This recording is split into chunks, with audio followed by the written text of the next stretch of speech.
Era uma vez um alpinista chamado Hugo, conhecido por desafiar as montanhas mais perigosas do mundo.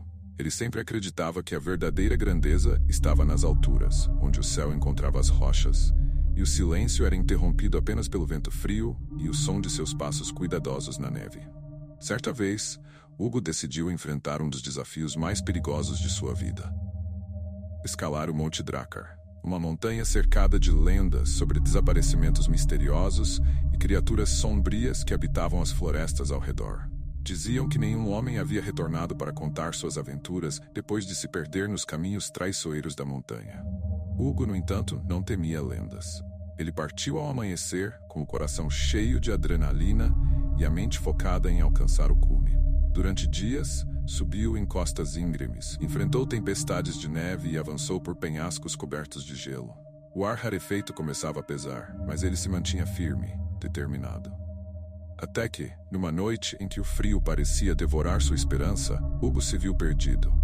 O caminho à sua frente havia desaparecido sob uma nevasca, e ele não conseguia mais distinguir a direção. Desesperado e quase sem forças, montou uma pequena barraca para se abrigar. O vento assobiava como um lamento distante, e ele fechou os olhos, acreditando que seria seu fim. De repente, no meio da escuridão, Hugo ouviu um som diferente. Não era o vento, mas algo mais vivo.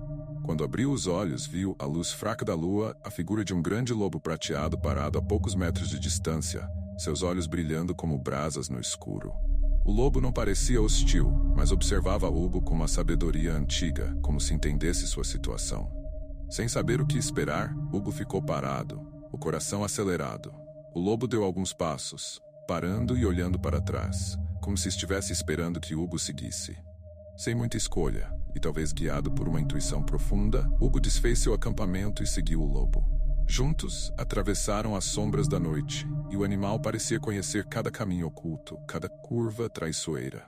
Eles andaram por horas, até que, de repente, Hugo avistou algo brilhando no horizonte. Era o primeiro raio de sol, sinalizando o amanhecer. O lobo parou num ponto seguro da montanha, onde Hugo finalmente pôde descansar. Quando ele se virou para agradecer, o lobo já havia desaparecido, como se fosse apenas um sonho. A luz do dia revelou que ele estava a poucos metros de uma trilha segura que o levaria de volta à base da montanha. Hugo nunca entendeu completamente o que aconteceu naquela noite.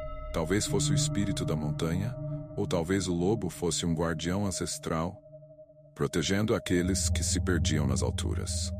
O que Hugo sabia com certeza era que ele jamais teria saído vivo de lá sem o misterioso lobo prateado, cuja presença o ensinou que nas montanhas nem sempre o maior desafio é chegar ao topo, mas sim encontrar o caminho de volta.